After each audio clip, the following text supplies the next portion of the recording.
Ողջույն, եթերում հարցազրույցն է, զրուցելու եմ Ուժեղ Հայաստան կուսակցության խորհրդի անդամ Գոհար Մելոյանի հետ։ Բարև ձեզ։ Բարև ձեզ։ Շնորհակալ եմ Տիկին Մելոյան հրավերն ընդունելու համար։ Մինչ բուն հարցազրույցին գալը ինձ մի հարց է հետաքրքրում։ Սամվել Կարապետյանը հրապարակային խոսքով հանդես գալու սահմանափակում ունի։ Նախ շնորհակալ եմ հրավերի համար։ Տեսեք, արդեն Սամվել Կարապետյանի հետ կապված մենք շուրջ 8 ամիս է տարբեր իրավական գործընթացների ենք ականատես լինում, դրա նկատմամբ խափանման միջոցներ են կիրառվում ու առավել եւս խստագույն խափանման միջոցներին զուգահեռ նաեւ խոսքի ազատության սահմանափակումներ է կիրառվում։ Եթե երեկվա միջոցառման հետ կապված տարաբնույթ մեկնաբանություններ տարածվեցին, ապա նախ նշեմ, որ փաստաբանական խումբը իդեմ պարոն Վարդևանյանի տարածեցին տեղեկատվություն ու բարձաբանում, որ դատական ակտը, որը վերջինը, որը կայացվել էր նրա նկատմամբ, ոչ միանշանակ մեկնաբանման տեղիք է տալի, ըստ էության այո, որոշակիորեն արտահայտման սահմանափակումներ կան, բայց ավելին, փաստաբանական խումբը դիմել էր քննչական կոմիտե բարձրաբանում ստանալու համար, արդյոք սահմանափակումներ կա Սամվել Կարապետյանի խոսքի ազատության նկատմամբ եւ նա սահմանափակված չէ ելույթ ունենալու եւ վերջինից ստացել էին պատասխան, որ չեն կարող մեկնաբանել այդ դատական ակտը, հետևաբար լրացուցիչ հետևանքներից խուսափելու նպատակով այնուամենայնիվ փաստաբանական խումբը խորհուրդ է տվել զերծ մնալ հրապարակային խոսքից։ Դա նշանակում է, որ քարոզարշավի ընթացքում էլ է կարողստական բանականություն օգտագործելու այդ կերպ է Կարապետյանը շփվելու ընտրողների հետ։ Տեսեք, սա լրջագույն խնդիր է եւ քանի որ մեր գնահատմամբ եւ ոչ միայն մեր գնահատմամբ, ԵԽԽՎ 1900-րդ բանաձև կա, որով տրվում է քաղաքական բանտարկյալի սահմանումը, իսկ Սամվել Կարապետյանը դասական քաղաքական բանտարկյալ է, եթե այսօրվա իշխանությունները չշարունակեն քաղաքական հետապնդումները եւ չվախենան պարոն Կարապետյանի խոսքի ազատությունից ու դրա հետևանքներից եւ իրավական պետությանը հարիր, ժողովրդավարության տարերին հարիր, ընտրական գործընթացին հնարավորություն տան պարոն Կարապետյանին օգտվելու իր խոսքի ազատության հնարավորությունից, բնականաբար պարոն Կարապետյանը իր խոսքով հանդես կգա, ինչը ամենացանկալի տարբերակն է առավել եւս ազատ ընտրությունների համար։ Չի ասել, որ նա կոնկրետ խոսքի ազատության սահմանափակում ունի։ Գոյություն ունի իրավագիտար, չգիտեք հստակ։ Մենք գիտենք գոյություն սահմանափակում կա թե չկա։ Գիտենք հստակ, մենք կա սահմանափակում խոսքի հրապարակային, որովհետեւ իրավագիտար պրակտիկան այսպեսին է։ Եթե քննչական մարմինը հրաժարվում է մեկնաբանել դատական ակտը, իսկ այլ միջոցառումներում նրանք հստակ տալիս են մեկնաբանություններ։ Այս իրավիճակում նշանակում է, որ այո կա սահմանափակում եւ եթե որևէ կերպով մենք տարամեկնաբանենք կամ ընկալենք այնպես ինչպես կա, կարող է հետևանքներ առաջանալ։ Իսկ ձեր ասած սահմանափակում այս պայդրությամբ ձեր կարծիքով, ձեր իրավաբանների կարծիքով կա, հետագա քարոզարշավը նույնիսկ արդեն իսկական քարոզարշավի ժամանակ լինելու են արհեստական բանականությամբ ուղերձներ Կարապետյանի կողմից, ճիշտ եմ հասկանում։ Այս պայդրությամբ այո, որովհետև մենք, բայց տեսեք, դատական գործընթացները դեռ շարունակության մեջ են, դեռ միջնորդություններ են ներկայացվում, 53 հոգուց կազմված քննչական խումբ էր գործում պարոն Կարապետյանի գործերի համատեքստում եւ եթե ծայրաստիճան քաղաքականացված գործընթաց է իրավունքի հետ աղերս չունեցող, կրկին ասում եմ, սա վախերի դրսևորում է հենց պարոն Կարապետյանի խոսքի ազատությունից ու հենց պատահական չէ, որ խափանման միջոցներին զուգահեռ խոսքի ազատության սահմանափակումներ են կիրառվում։ Լավ, Ուժեղ Հայաստան կուսակցության վարչապետի թեկնածուն Սամվել Կարապետյանն է, ինչպես որ սպասելի էր, բայց ինչու այդքան ինտրիգ հասունացրեցիք այս թեմայի շուրջ։ Ինտրիգ չենք հասունացրել բնավ, տեսեք, մենք գալիս ենք հստակ տեսլականով, առաջին հերթին հիմքում պրոֆեսիոնալիզմն է, դա ինտրիգի հարց չէ, կարող է թվալ ամիսների ընթացքում, պատահական չէր արվում, տեսեք, մենք մեխանիզմ ներկայացրեցինք, ինչպես ենք պատկերացնում, թե ինչպես կարող է պարոն Կարապետյանը դառնալ վարչապետի թեկնածու։ Եվ այդ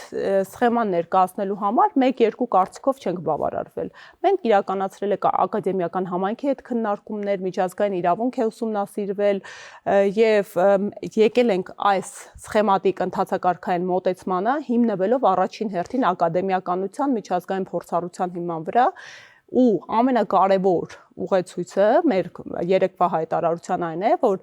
մենք հարց ենք տալիս, առաջարկ ենք ներկայացնում Հայաստանի Հանրապետության քաղաքացիներին։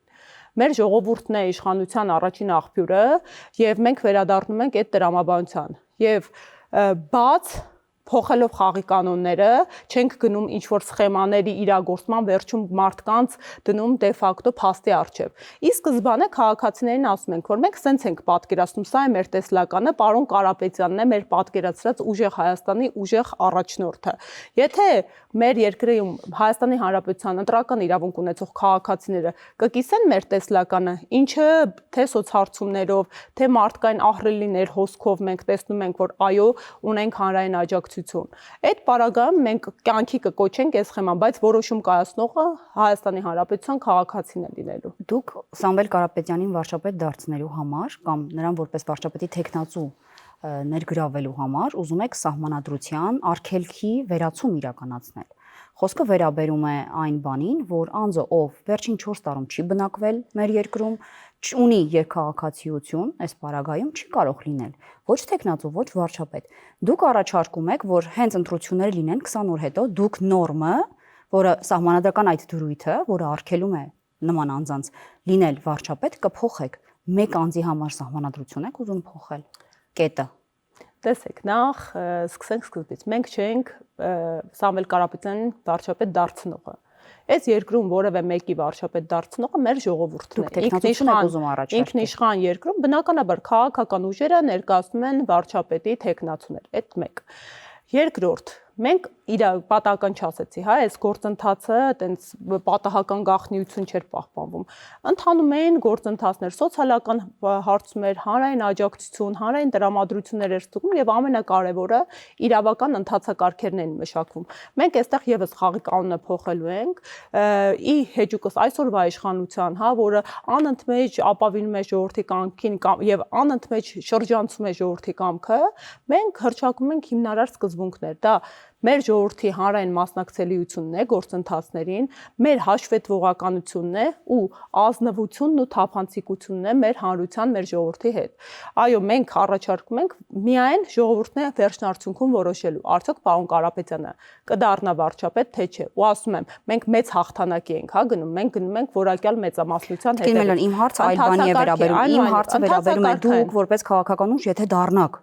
մեծամասնություն, պատրաստ եք սահմանադրության արգելքը վերացնել մեկ անձի քաղաքական կարիերան ապահովելու համար։ Հարցը շատ ուղիղ է, պարզ է։ Շատ ուղիղ պատասխան եմ տալիս։ Մենք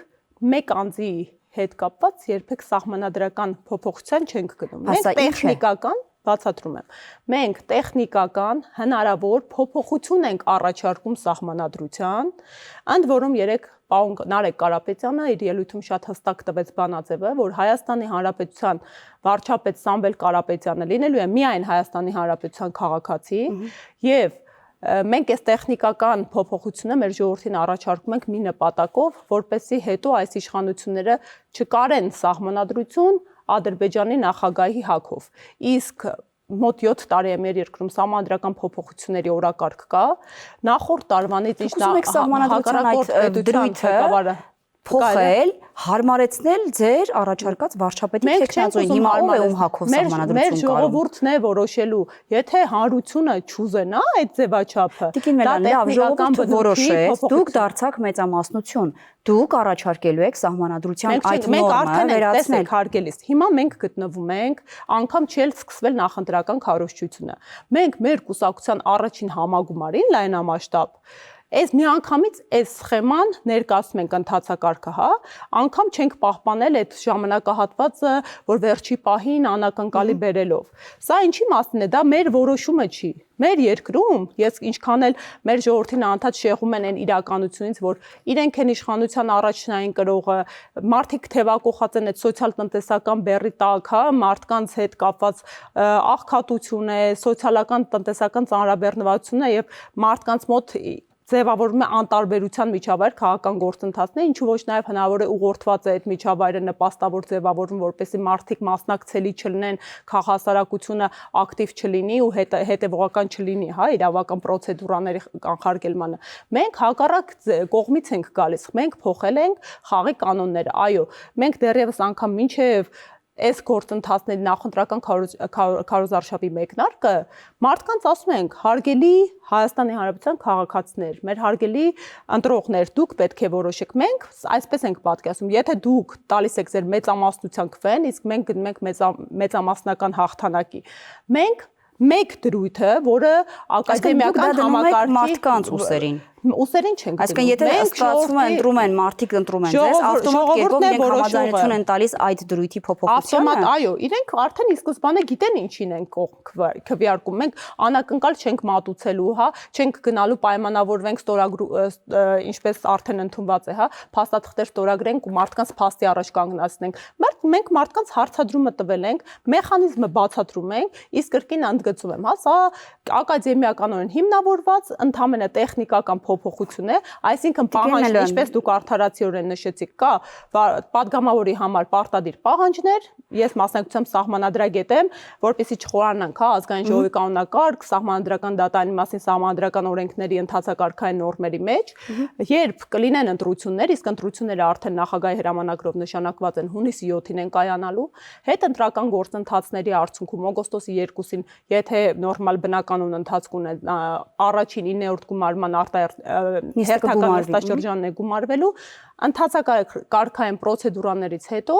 մենք բերելու ենք նախագիծ, ավելին ասեմ, սահմանադրական փոփոխության նախագիծը ներկայացնելու ենք արդեն քարոզարշավի ընթացքում ժողովրդին անգամ փաստաթղթով ցույց ենք տալու, հա, ինչ է դրվելու շրջանառության մեջ։ Եվ եթե մարդիկ այո կամ արտահայտությամբ են հանդես գալի, մենք հրաժարվելու ենք այսօրվա տրամաբանությունից, որ 8 տարի պետական ռեսուրսներ են վատնվում սահմանադրական փոփոխությունների վրա, վերջին 1 տարին, միայն անցյալ տարի Ադրբեջանի նախագահը 35 անգամից ավելի անգամ միայն նախագահը խոսել է Հայաստանի սահմանադրության փոփոխության մասին։ Մեր երկրի թե վարչապետը, թե բարձրաստիճան պաշտոնատար անձինք նոր սահմանադրության ընդունման օրակարգի մեջ են, իսկ ինչ գիտենք մենք, հա, անգամ մեկ թղթին դրված հոդված չի ներկայացվել դեռևս։ Վենետիկի հանձնաժողովը, որը իրավասու մարմինն է, հստակ կարմիր թելով անցկացնում է 3 հիմնարար սկզբունքներ։ Դուք նախադեպ չեք ստեղծում, որ ներողություն հաջորդին եկող իշխանությունները դեպի նախադասությունս Տեսեք, Վենետիկի հանձնաժողովը 3 սկզբունք ունի սահմանադրական բարեփոխումների՝ հանրային հաշվետվողականություն, թափանցիկություն, մասնակցելիություն։ Եվ սահմանադրական բարեփոխումները պատական չի, որ սկզբում հայեցակարգ են մշակում, հետո նախագիծ։ Դրանով պարտադիր պետք է մասնակցելի դարձնեն երկրում գործող ընդդիմադիր քաղաքական ուժերին, քաղաքահասարակությանը, ակադեմիական համայնքին։ Մենք կրկին ընդգծում եմ 7 տարի արդեն 2 անգամ ձևավորված սահմանադրական բարեփոխումների հանձնաժողովի պայմաններում մեկ թղթին դրված հոդվածի չենք կարողացել ծանոթանալ։ Սա անհարգալից վերաբերմունք է մեր հանրության նկատմամբ եւ սա խախտում է ժողովրդավարական հիմնական տարերի եւ դրույթների։ Տիկին Մելոյան, տեսեք, դուք ասում եք այդ դրույթի փոփոխությունը դա տեխնիկական հարց է։ Փոփոխում ենք դա եւ հնարավորություն ենք տալիս, որ օրինակ անձը պարտադիր չի, որ լինի միայն Հայաստանի Հանրապետության քաղաքացի կամ եթե ես սխալ եմ մեկնաբանում, խնդրում եմ դուք ուղղեք ինձ, կամ մարդը 4 տարի պարտադիր բնակություն չպիտի ունենա Հայաստանում, որպեսզի հավակնի վարչապետի պաշտոնին կամ падգամավոր լինի։ Սա արդյոք հարգալից վերաբերմունք է նույն ձեր ասած սահմանադրության նկատմամբ եւ արդյոք դուք նախադեպ չեք ստեղծում, որ հաջորդիվ իշխանությունները գան եւ օրինակ տեսնեն, որ սահմանադրության այսինչ նորմը որոշակի արգելքներ է սահմանում իրենց քաղաքական նպատակներից ելնելով եւ իրենք էլ որոշեն իրենց փոփոխություն անել եւ հիմնավորեք ո՞նց եք դուք ասում, որ սա մեկ անձի քաղաքական կարիերան ապահովելու համար արված կամ արվող արվելիք փոփոխություն չէ։ Շատ པարզ կերպով, որովհետև կրկին ընդգծեմ, նախ արդեն իսկ խոսքից մեջ ասեցի, որ Սամվել Կարապետյանը լինելու է որպես վարչապետ միայն Հայաստանի Հանրապետության քաղաքացի։ Երկրորդիվ ընդգծեմ, որ բնավ այդ տեխնիկական ընդհանցակարգային նորմերը փոփոխությունը ձեր տրամաբանությունից շեղվում է, որովհետև եթե խոսում եք, հա, հարմարեցնելու սահմանադրաիրավական նորմերը, մենք կաշկանդված ենք լինելու հենց սահմանադրաիրավական նորմերի ու ընդհանցակարգերի կանոններով։ Մենք ականատես ենք ընդգծումը, Տիկին Մելոյան, տեխնիկական ընդգծումը, դա հատուկ է արված, որ յուրաքանչյուր ոք, կամայական ոք չլինի, որ բնակվի այլ երկրում, այլ երկրի շահերի կենտրոնը, սպասարկի եւ գա դառնա մեր երկրի ղեկավարը։ Ձեր ասած այդ տեխնիկական նորմը դա է։ Անվտանգությունից ելնելով է դա հստակ գրված սահմանադրության մեջ։ Դանիելյան, այստեղ կարծես ես եմ սահմանադրագետը եւ ես ինձ թույլ չեմ տա հայ մասնագիտական արժանապատվության վրայով անցնելիս խեղաթյուրել սահմանադրաիրավական նորմերը, որովհետեւ հենց գրված եղել դուք որպես մասնագետ ինձ բացատրեք, ես մասնագետ չեմ։ Սահմանադրաիրավական 148-րդ հոդվածը հստակ ամրագրված է սահմանադրության մեջ։ Բացի այդ ասեմ ավելին, ոչ միայն սահմանադրագետ եմ մասնագիտությամբ, արդեն այլև պատիվ եմ ունեցել այդ հանձնաժողովի քարտուղարությունը հանդիսանալու, դա եղել է տարբեր փորձառությունների կիսման արդյունք եւ կրկին ընդգծում եմ, հա, սա զուտ իմ կարծիքը չի, տարբեր երկրների արտասահմանյան փորձ է ուսումնասիրվել եւ ընտրվել է այս ձևաչափը։ Այդ տեխնիկական պահանջի փոփոխությունը, կրկին ասում եմ, յուրաքանչյուր պետությունը ամենակարևոր տրամաբանությունը, հա, երկու եղանակ կա մեր սահմանադրությունները փոփոխելու եւ կրկին խորհրդարանական կառավարման ձևի տրամաբանության մեջ էր սահմանադրության երկու եղանակ ընդգծելու։ Հիմա մենք որպես քաղաքական ուժ ուզում ենք այս ստեղծված իրավիճակը, որ այսօրվա իշխանությունը մեր երկրում ձևավորել, իսկ ինչ է ձևավորել, որ իրենք անընդմեջ ապավինելով քաղաքացու կամքին ու ժողովրդի կամ արտահայտությանը շրջանցում են հենց քաղաքացու կամքը հարցնելու պարտադիր նորմից։ Ստորագրվում են փաստաթղթեր, խախտվում են սահմանադրաիրավական նորմեր։ Օրինակ տեսեք, եթե այդքան ձեզ մտահոգում է, որ ձեր կարծիքով, հա, ինչու է ցենզը պահանջը, որը արկա է падգամավորի համար եւ որը տարածվել է այդ սահմանադրի կամքով նաեւ կառավարության անդամի համար ոտնահարվում, մենք առաջին ուղղակի պատասխանը տալիս ենք, որ մենք այս հարցը ուղղում ենք մեր ժողովրդին, եթե մարդիկ չեն կիսում այս ձևաչափը, համաձայն չեն, իրենք չեն քվեարկի, բայց մենք համոզված ենք ու սահուն քայլերով գնում ենք դեպի որակյալ մեծամասնության իշխանության, որովհետև տեսեք, երբ Սամվել Կարապետյանը ազատազրկվեց, բոլորը հենց քաղաքական ուժերն ու իշխող քաղաքական ուժը եւ արբանյակները ասում են, հեսա 5 օր անց իրենց ընդդիմադիր գործունեությունը կդադարեցնեն։ Արդեն 8 ամիս Սամվել Կարապետյանը ընդդիմադիր գործիչ է եւ անգամ այդ անձնական ազատության սահմանափակումների, անգամ խոսքի ազատության կտրուկ ու ծանր սահմանափակումների պարագայում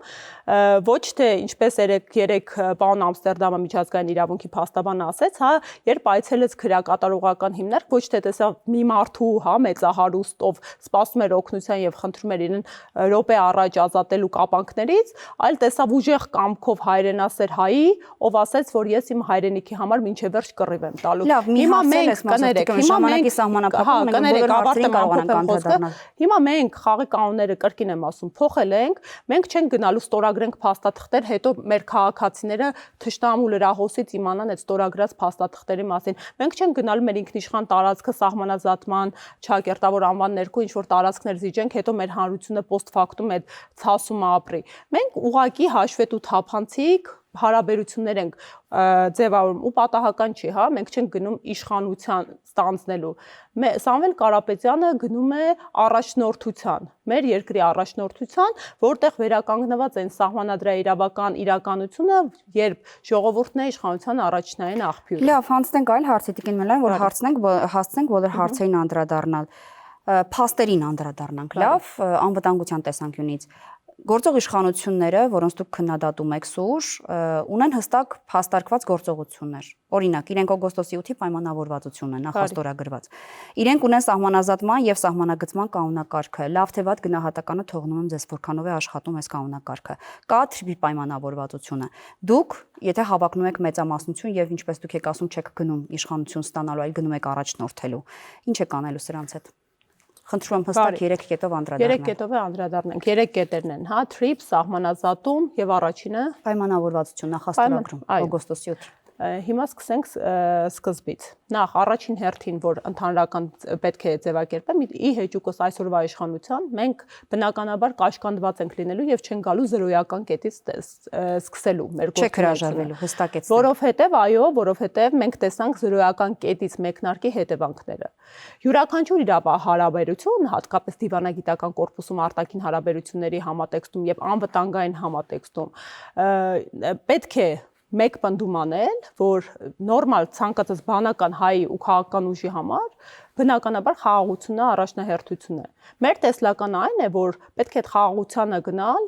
հիմնավոր կերպով ուժեղի դիրքերից, ոչ թե պարտվող ուժի եւ միակողմանի զիջման քաղաքականության դրամաբանության մեջ, որովհետեւ դա դասագրքային ճշմարտություն է, երբ բանակցային սեղանի շուրջ մնում է այն կապիտուլյացիոն իշխանությունը, իսկ այս դեպքում դա ճշմարտություն է, հա, դժբախտաբար մենք տեսել ենք 44-օրյա պատերազմ, դրա հետևանքներ ունենք այս իշխանության օրոք կորցված Արցախ, ինչը իրենց կառավարության ծրագրից եւ նախորդ ընտրությունների նախընտրական խոստումներից է ունեցել։ Այս պահին գործող կառավարության ծրագրում իրենք մի ամբողջ գլուխ ունեն նվիրված Մինսկի համախմբի հովանու ներքո Արցախի ինքնորոշման իրավունքի իրացման, անվտանգության երաշխավորման եւ այլն վերաբերյալ։ Ինչը կոնկրետ կետերին եմ գալիս։ Օգոստոսի 8 Երակոմ պայմանագիր։ Ասացիք չեք հրաժարվում։ Բնականաբար օգոստոսի 8 Երակոմ ինչ տվեց այս փաստաթ ինչ էր այն, հա, հռչակագիր Ադրբեջանի, Հայաստանի Հանրապետության եւ Ամերիկայի Միացյալ Նահանգների միջև։ Վկայությամբ դա իրականում իրավական տերմինաբանություն է Ամերիկայի Միացյալ Նահանգները նման փաստաթղթերը որպես witnessed կարգավիճակով, վկայե կարգավիճակով են ստորագրում։ Ինչ է տալիս այս փաստաթուղթը։ Այս փաստաթղթի շրջանակում 3 հիմնարար սկզբունք ամրագրեցին. ինքնիշխանություն, իրավազորություն, տարածքային ամբողջականություն։ Ինչ ստացավ Հայաստանի Հանրապետությունը։ Մեր իշխանությունները ամբողջ օրը այս 3 սկզբունքներին են ապավինում։ Ադրբեջանի համար ինչ տրվեց։ Առաջին լուծարվեց բանաձևը 1992 թվականին ընդունված, որով արգելվում է ռազմական մթերքի մատուցումը Ադրբեջանի կողմին Ամերիկայի Միացյալ Նահանգների կողմից։ Այս բանաձևը լուծարվեց։ Երկրորդ կապ չունի Ադրբեջանի օգուտը, երկրորդ Մինսկի համախմբի լուծարում։ Սա Ադրբեջանի բաղձալի երազանքներից էր, հա, իրենք անընդմեջ վերջին տարիների լրահոսը եթե հետևեք բարձրաստիճան դիվանագիտական հայտարարությունների տեսքով, իրենց բաղձալի տենչալի երազանքներ, իսկ Մինսկի համախումբը Արցախյան հարցի երաշխավորն էր։ Հայաստանի ղեկավարի թեթև ձեռքով Մինսկի համախմբի լուծարում։ Երրորդ Հայաստանի Հանրապետությունը պարտավորվում է ապահովել Ադրբեջանի Հանրապետության եւ Նախիջևանի Հանրապետության միջև անխոչնդոտ կապը։ Հիմա տեսեք, դրանից մենք ունեցանք այս հռչակագիրը, դրան զուգահեռ ունեցանք նախաստորագրված խաղաղության պայմանագիր, ընդ որում այդ նախաստորագրվածը զուտ ինքը տալիս է ձևական կարծես թե հա ոչ ֆորմալ իրավական փաստաթղթի կարգավիճակ եւ դրանից հետո էլ վերջերս ունեցանք մեր արտաքին գործերի նախարարի դեմքով Ամերիկայի Միացյալ Նահանգների այցի արդյունքում TIF-ը մտադրությունների համաձայնագիրը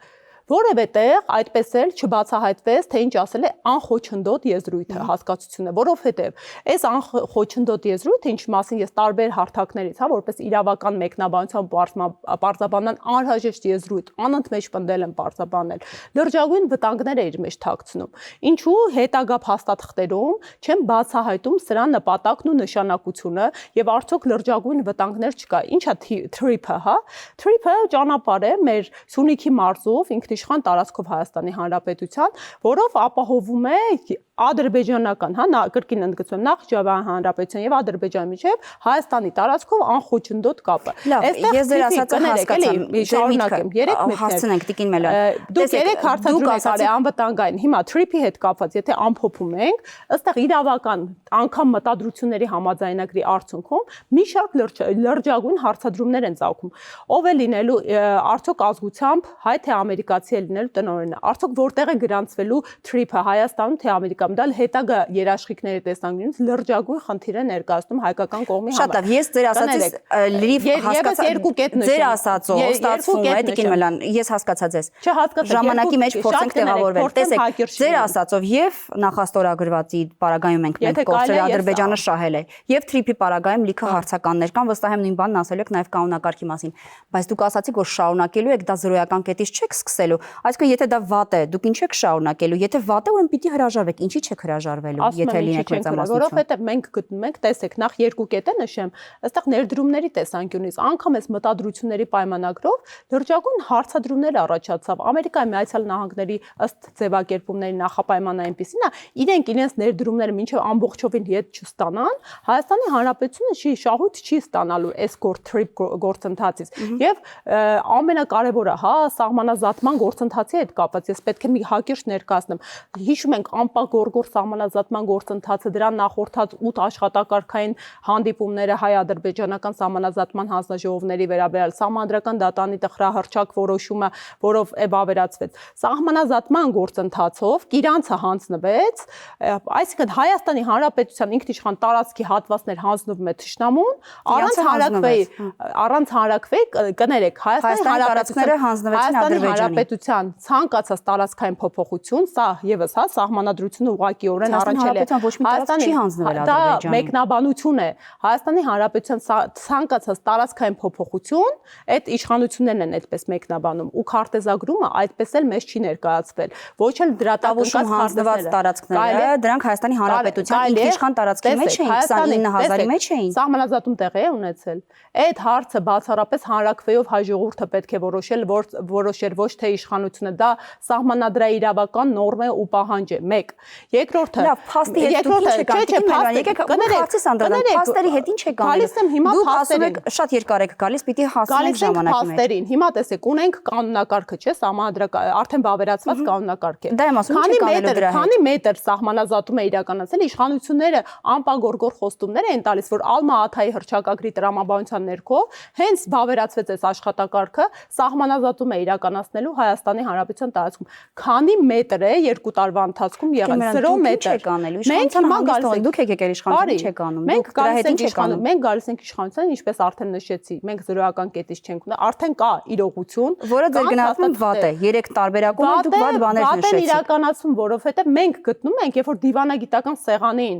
պարտվող կապիտուլյացիոն կողմը կփոխվի, երբ որ ոչ թե միակողմանի զիջումային քաղաքականության դրամաբանության մեջ կգործենք, այլ ուժեղի դիրքերից, խաղի կանոններ թելադրողի դիրքերից կխոսենք, այլ կբերենք հավասարը հավասարի վրա, իսկ Ադրբեջանը արդեն շահել էր նախաստորագրում, իսկ դուք ուժեղի դիրքերից ո՞նց եք անելու, որ Ադրբեջանի ստացածը հետ վերցնենք։ Երբ որ կգանք, ինչ ստացածը հետ վերցնել, ասացիք ինչ էր այդ փաստաթղթից շահել,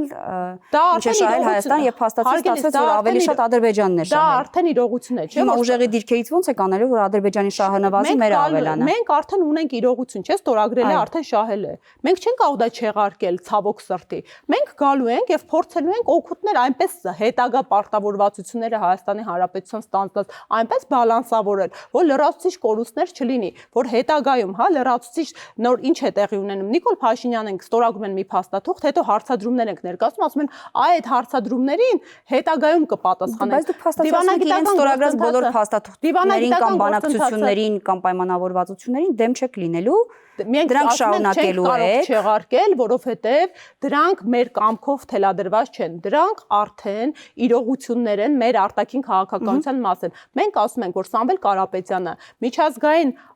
մակարդակով այնպիսի խաղացող է, իսկ ինքը միակն է այդպիսին։ Սամվել Կարապետյանը Հայաստանի Հանրապետության ծագումից Հայաստանի Հանրապետությունում բուհական կրթություն ստացած միակ հայն է, ով հայտնվել է Forbes-ի ցուցակում։ Իսկ Forbes-ի ցուցակը դա ընդհանրապես մարդու ֆինանսական կարողության մասին չէ, դա մարդու կառավարչական հմտությունների, ինչ է անելու արտաքին քաղաքական դիվանագիտական կապերի, միջազգային կապերի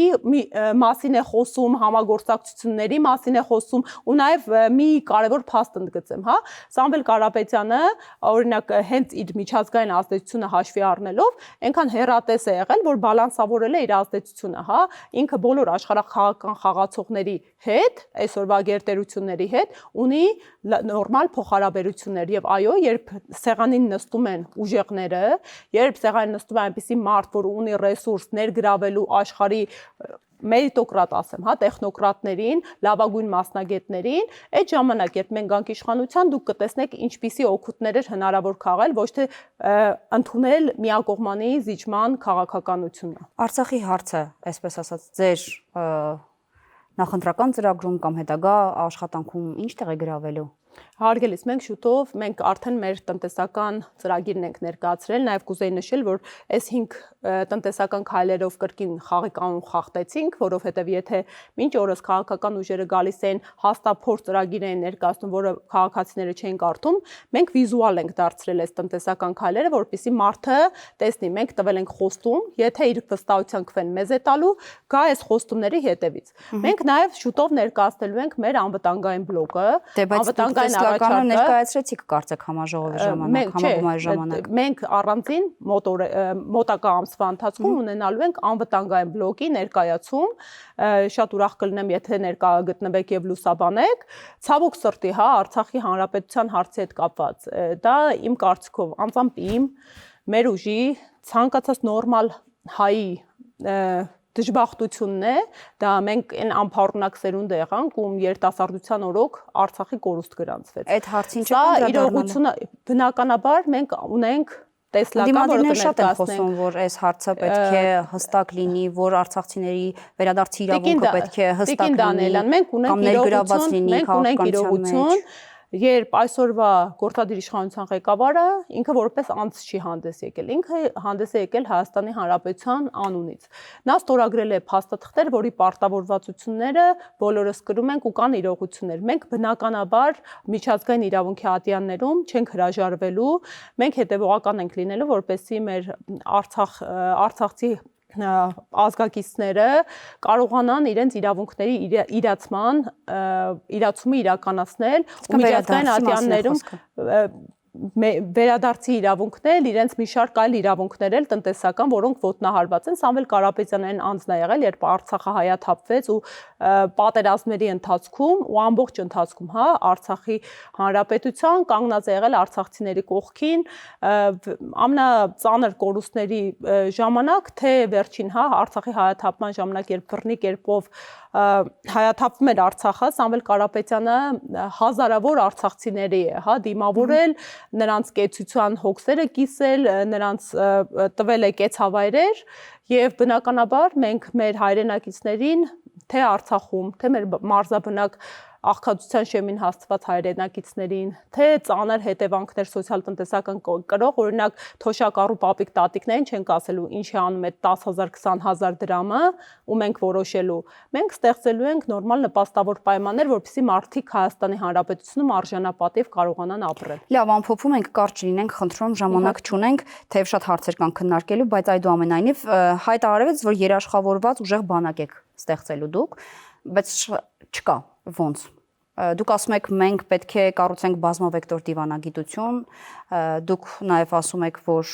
պետք է խաղաղություն երաշխավորված լինի մի քանի պետությունների կողմից, երևի էլի պատկերացնենք, որ ինչ-որ մեկը պիտի երաշխավորի Հայաստանի Հանրապետության խաղաղությունը, դա դուք պետք է ասեք, եւ միևնույն ժամանակ դուք ասում եք, որ վկայի ստորագրությունը բավարար չէ խաղաղության համար, այս դեպքում վկայի կարգավիճակ Միացյալ Նահանգներ ունի, կոնկրետ Հայաստան-Ադրբեջան հարաբերությունների կարգավորման դիրույթում, ասացեք ոնց եք ապահովելու ուժեղ բանակը, խնդրում եմ լինենք կարճ, որ ժամանակի մեջ հասցնենք եւ նաեւ հապկի մասով ինչ եք անելու, սառեցված կարգավիճակից դուրս եք բերելու Հայաստանը, թե բարի։ Տեսեք, սկսեմ այն հանգամանքից, որ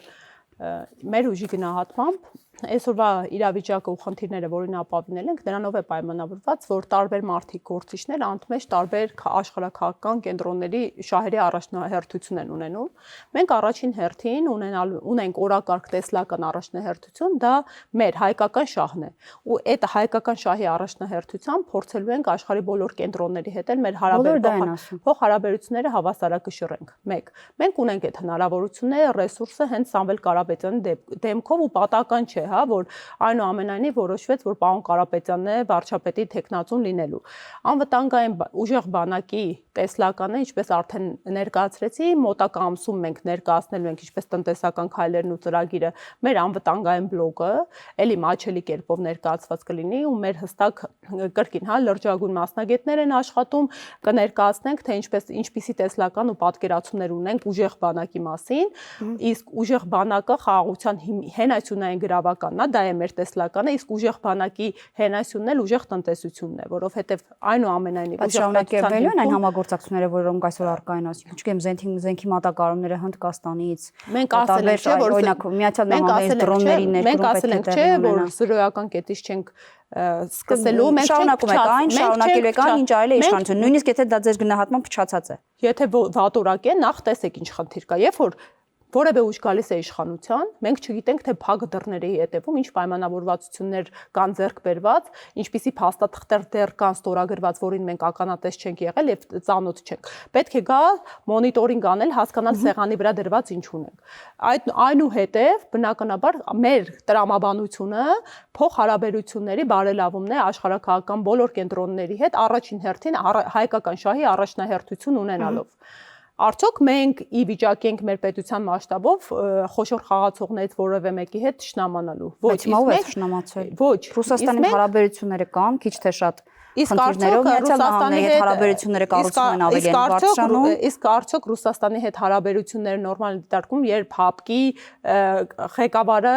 Հայաստանի Հանրապետությունում կալանավորվում է։ Իսկ արդյոք Միացյալ Նահանգների հետ հարաբերությունները բարվոք են, երբ